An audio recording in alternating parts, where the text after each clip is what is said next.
like the early to mid 80s. And then at one point or another, after I was dramatically thrown out of the Court Tavern and beaten by the police and banned from the club for 6 months, Bobby let me back in, and I immediately started booking hardcore matinees at the Court Tavern. The first show we booked was DRI. I remember it was April 1st, 1984. And it's pretty funny that I would be thrown out of the club and not allowed to come in. At that time, it was like a miserable time in my life because I was stuck at the Melody. I know everybody has all these like wonderful memories of the Melody. Well, I don't. All right. I mean, basically, for me, the Court Tavern. I've always been at the Court Tavern. I'm not a Melody person. But so anyway, I came back over, and Kathy was booking at that point. And somewhere in the middle, Crow ended up booking during this time. But what I did basically is when I came back, I mean, I was friends. Me and my friend Paul Decolator, we were in a band together called Pleased Youth, and somehow I managed to be able to book shows here. So me and Paul ended up booking a ton of shows, like hardcore matinees, because Paul had contacts for all the bands. And, so at the time, man, I mean, we had like a lot of different bands come through, like Jodie Foster's Army, the Dicks. We had the Circle Jerks at one point played here, which was pretty amazing. And I mean, I think at that time, too, a little bit later, like Steve Blush was working at Music in a Different Kitchen, which was another music store that was up this way. Steve Blush is the guy who did American hardcore and all that stuff. And somehow he managed to be able to book the Butthole Surfers here, which was one of the greatest debacles in court history because this place was a madhouse. The cops were like circling the building. One of the Butthole Surfers bass players, and I mean, mind you, the Butthole Surfers in their history probably had about 1 million bass players. They never could find a bass player to stay in that band, I guess, until later on. But their bass player destroyed the basement bathroom, and I mean, it was like a work of art the way he had this thing destroyed. I mean, he had things like twisted and screwed up in there. I walked in there and I was just like, oh, this is the worst. And then my band played, and I remember we got up and we had the whole audience yelling, fuck you, at the Butthole Surfers. They were sitting in that little window on the side of the stage, and it was like everybody was like giving them the finger. I had the whole crowd giving them the finger, telling them to go fuck themselves. And I remember after we ended up going on after this band called the Serial Killers from Philly. And the Serial Killers, whatever they decided to do with this, they had like this condoms filled with dog food, I guess, to make it look like they were entrails, which was lovely because they had shit and like dog food everywhere, all over the goddamn place. It was like the worst catastrophe. I remember standing in that shit, and I was so friggin' mad. Between that and the Butthole Surfers, I was ready to kill somebody. It was awful, absolutely awful. But that show was one of the amazing shows. I mean, during that time that was booked here. I remember the Dicks playing from Texas. They were a really great band. Gary Floyd. I mean, we had a lot of bands come through here, and we booked a lot of really cool hardcore shows. But during this time, though, Crow had taken over the booking at one point or another, doing nighttime shows. And Crow, I mean, Crow had booked a lot of really great bands during his time here. I mean, he had an in with a lot of the touch and go bands and stuff. So at one point or another, Urge Overkill played, Jesus Lizard. I mean, he had a lot of really good bands coming through, and he, during this time also, like the music scene in New Brunswick really built up, really heavy. I mean, there was a lot of good bands that came up during that time. And around by the time Crow left, I mean, when Eric Gundry took over the booking, I mean, there was like a really good rock scene in this town at that point. I mean, you had Buzzkill, like Morris Needs Women. You had the Raging Lamos, Pro Solar Mechanical, Ex-Vegas, they turned into Pro Solar Mechanics. The Urchins, let me see, I got notes here. What year was that now?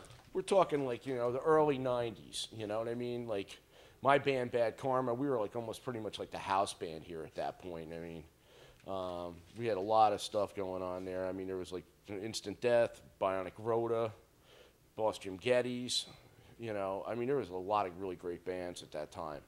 So there was a good rock scene, and there was bands that came from out of town too, and I mean, that really added to it. I mean, you had Vaporhead and the The Frigs played a lot during that time. Like Gundry had the Clowns for Progress. He was good friends with those guys.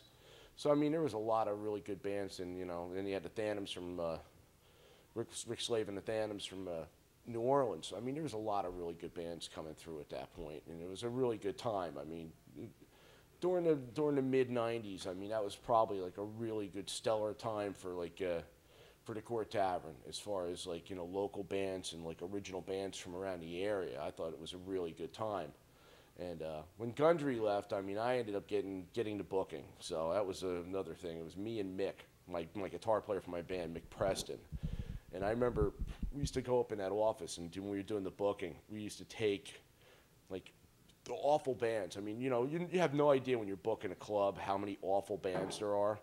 But man, I'll tell you what, we'd get these tapes, and at one point or another, we had a baseball bat up in the office, and we were pitching the tapes at each other, and they were hitting them out the window.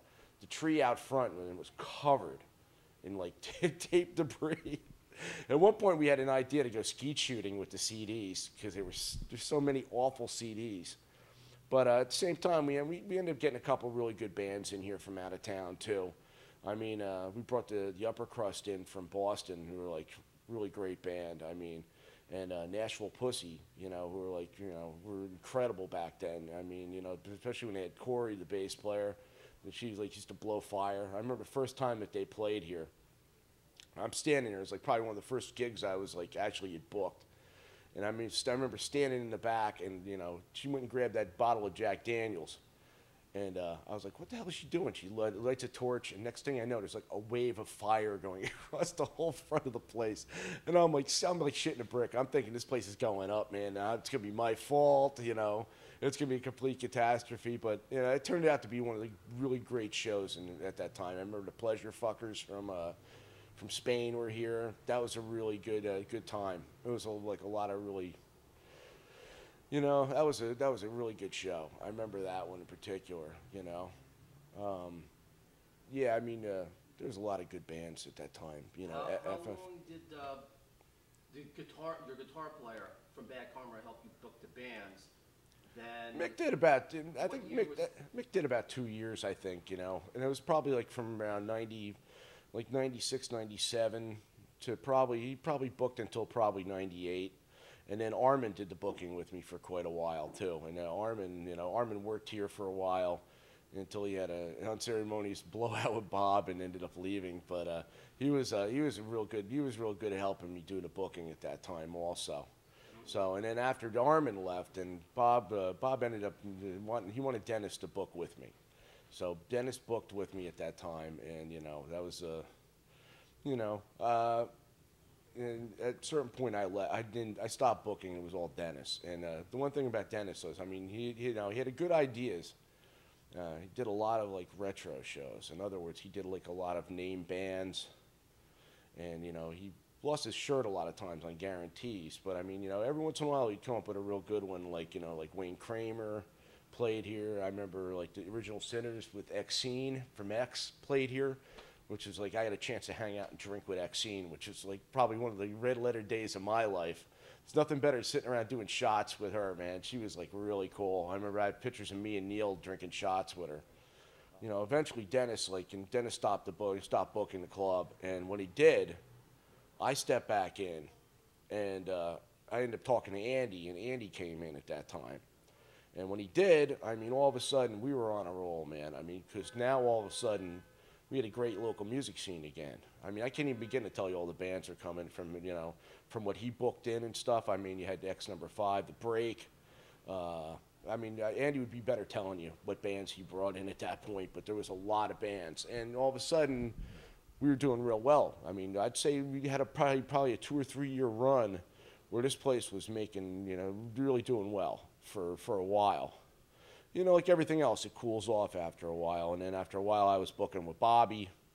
And then when I left, I mean, Andy took over the booking full time. And Andy does a pretty good job of it, I mean, I have to say, he's kept it going, and believe me, the last thing I want to do is have to book this club again.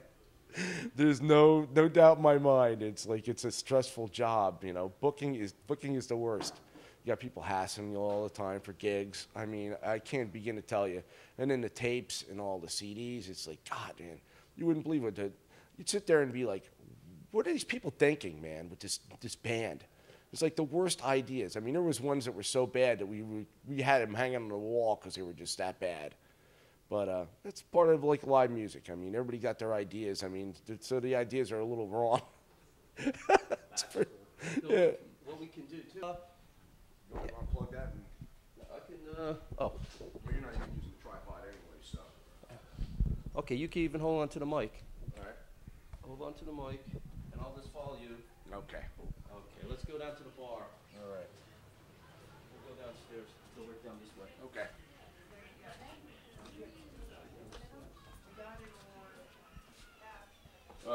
We open down here?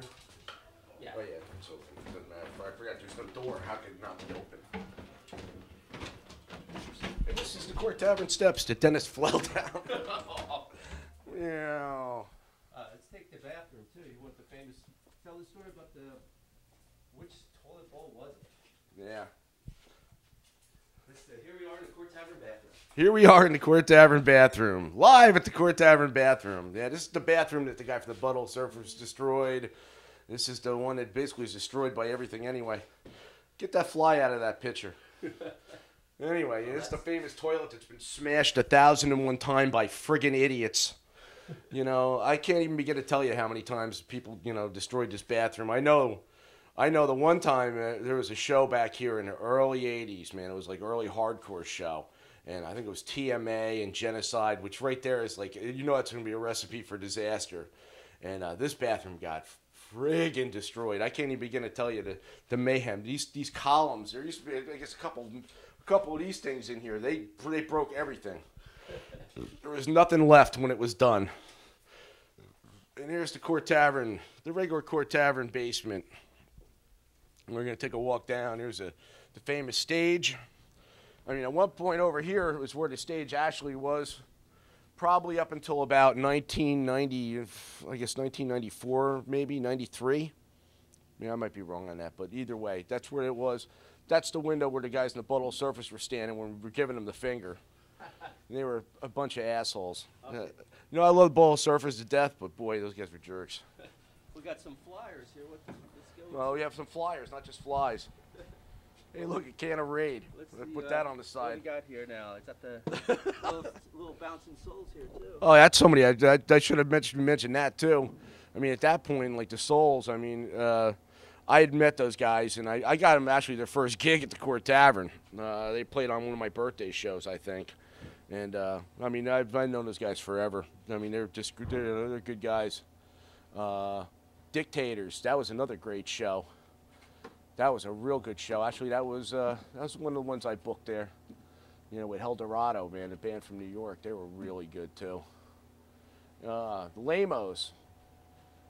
Obviously, that was one of Stevie D. That was one of Stevie D's posters where he drew. He was a great artist, man. Now let's do it again. Raging Lamos. Raging Lamos. I mean, Stevie D, man, he was a great artist. Actually, he works for Marvel Comics now. He's incredible. There's another Raging Lamos one. There's one from the early 90s, this band Muzza Chunka, man. They were a really good band out of L.A. I mean, it was, Johnny O was playing drums, and he was actually from the area, and he moved out to L.A., and he hooked up with these guys. They were great, and I guess the singer flaked out and left, and that was a real shame because they were one of the better bands that played here. Nashville Pussy, now, that was one of the great shows. You can see it's Corey blowing fire. Snuka. They were a great band from New York, man. I mean, those guys were really good. Remember, they played around in the 90s. Sound of Urchin were probably later on band. They were really good too. You got the Mad Daddies, of course, man. They were like staples in this place for, pretty much the whole 90s and into the millennium. Joe Burke Benefit, that was a great show too. Look at the bands that played on that bill. And there's Hippie Killer. That's another band that was really good. That was Mike Wattage from TMA. Yeah, that was good, man. That was a good band too. Mildred Pierce, that was another band I forgot to mention. They were a good band from back then. But the Mad Daddies. Mm-hmm. And this is my favorite. The Hanson Brothers with Guess Mao. they never played this show because they got stopped at the border, and I guess like there was a problem with those girls in that band, and they got detained and they had to miss the show, which was a disaster. I remember we were like, that was one of the big disasters of the Court Tavern was when they didn't. They showed up 2 days later and they're like, sorry we're late, eh? Because it's the guys from No Means No. So there's Canadian guys and they come in, sorry dude. So they gave us like free tickets for the show in Philly, and we ended up giving all their drink tickets to us too, which was incredible. So we got there and got really loaded and they had a great time hanging out by them. Did Chris book the bands here, or what was the Chris, I think before, you know, at a certain point, Chris got involved with booking the club too. I mean, you know, there's a whole other scene there, you know. I mean, in the beginning, when I first started coming here, I think Bobby booked the bands. And, I mean, that was really early on. And there was a couple really good bands back then. My favorite in particular was John Wayne.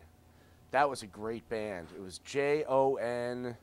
How the hell did he spell his name? It wasn't John. Like, it was different than John Wayne, but it was this black dude, man. And he was an incredible singer, man. He was a very funny guy. That's my beer. Oh. But I put my lips, but you so can it's okay, dude. We'll live. But yeah, I mean, they had this band John Wayne, and I mean, they were kind of a cross between like, you know, Captain Beefheart and Perry Ubu. They were just a strange band, and I mean, I remember seeing them and being like, wow, this is a great club. When I first started coming here, and I mean, there was another band I remember seeing back then called Skinny John and the Sawbucks. They were part of the whole rockabilly scene from up north. But those guys were really good, and I remember seeing them. That's back when Bobby was booking shows. It was before they even did the downstairs. It was in the back room upstairs is where bands used to play.